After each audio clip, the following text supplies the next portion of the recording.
Kia ora Baptist whānau, Catharina here again for another episode of It's All Admin, and today I actually have a guest here with me, Kerry Brewerton. Kerry, can you tell me a little bit about yourself? What do you get up to with your days? My days are extremely varied, so which works for me well because I like a lot of variety in my life. But family man, home with my wife and two primary school age children, which is a lot of fun. Cool. But then in my daytime role, I work as lead pastor here at Rangiora Baptist. So we're a collective of congregations across North Canterbury. So we have quite a large staff here, and that keeps me busy. But as well as that, last year I joined Assembly Council, and then this year or late last year I got voted into chair of Assembly Council. So that's been a very interesting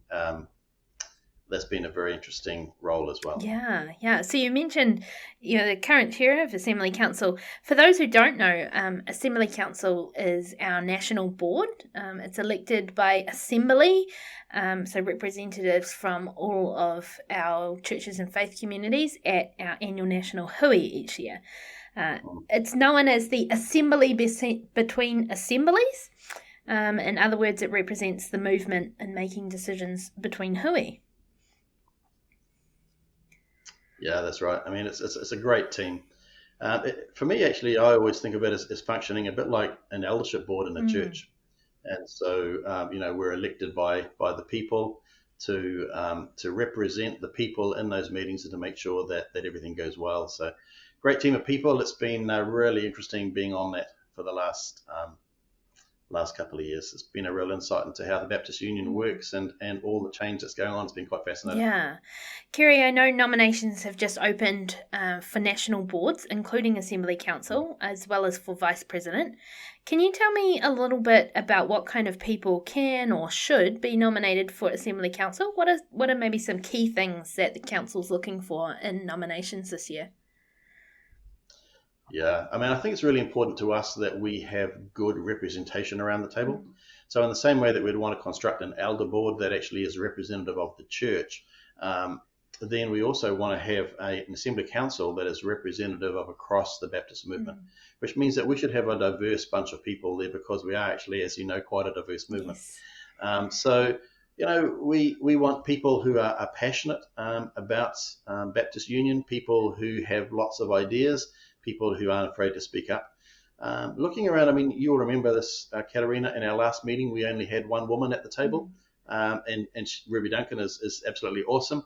But I would love to see more women stepping up to be nominated for Assembly Council. And I'd also like to see more Māori on the council. So coming out of the Baptist Māori Hui, which is happening shortly, we're looking for some recommendations from them. And some nominations from them. Hopefully that would fill some of those Māori spaces.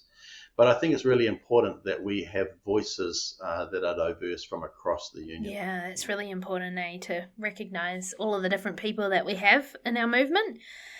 I know we also currently don't have a vice president, as no nominations were received last year. And this is quite an important role in our movement, doing a year as vice president and then taking over as president the following year. Why do you think might be some reasons that people don't nominate for vice president? Yeah, I mean, I think the term itself, vice president, is a little bit daunting. And so when I talk to people about the role and say, have you thought about standing as vice president? The typical reaction is well, who am I to be a vice president? That sounds like somebody like, a world-class politician or something. But we're not really looking for that. We're looking for somebody who, as I said before, is passionate about the movement. Because, I mean, the vice president role in the year after the vice president rolls over to become president of the Baptist Union. And so that for people is even more daunting. So vice president sits on our Assembly Council, and so does the president. But the president also is more of an ambassadorial role around the country. I think that's quite an exciting role because it gives the person who actually steps into that role an opportunity to actually be vocal about the things that are on their heart. So the vice president is kind of like a president in training, gets to sit on Assembly Council and learn all the workings. And then as president the next year, they get to actually go out and be a voice across our movement. which is quite exciting. And so in the past, we've had people who are really passionate about things like church planting. Ravi, who's doing an amazing job right at the moment as our president, and just a wonderful president.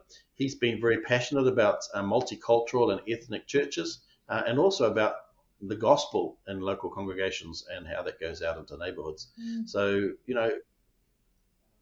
these roles are really for people who actually are really passionate about the Baptist movement and who carry a burden, a vision for how they would like to see it happen. Yeah. So I think it's an exciting role, but I think probably in the past it's been misunderstood. And do you have anything that you would say to someone who's considering nominating someone, or someone who's been asked to step forward for one of these roles on Assembly Council or as Vice President? Yeah, look, I think that when we are looking at these candidates, we should also be considering the requirements for eldership that we find in Timothy and Titus, because this is essentially an eldership role for the union. And so in many ways, the Assembly Council functions in that kind of way. So those requirements are very valid. Yeah. But also we're looking for people who, I think we need to look past the stereotypes of pastors or people who are currently in leadership roles in our churches, because right across our movement, we have many people in our churches who are in leadership roles in the community, who are good at governance, who carry skills around legal and financial and all those sorts of things, but also are just natural leaders in their own right. So it's a case of actually just looking and saying, hey, who is it that we have in our church who I would think would be great in this role, and go and have a chat to them. And I would say to these people, if you want more details, if you are curious, give me a call. Happy to chat to anybody. Yeah. And so I think, as you said, the important thing there is that people can take a look around their congregation, not just at the pastors, but at other people who might be able to contribute governance and or professional experience, and consider nominating them for Assembly Council. I think we saw in our regional huis as we went around the country this year, and I only saw the Canterbury Westland one, but right across the regional huis, we've seen a lot of people who are not just pastors. We've seen elders, we've seen business leaders, we've seen members from churches coming in, and these are people who are passionate about what's happening in their area, and these are all people who would be good candidates, I would think, to be considering whether they should be stepping up into one of these roles. Yeah. Well, thanks for taking the time to chat with me about this today, Kerry. Really appreciate it. And I hope that we'll get to see some of these people who are listening around the table at AC next year.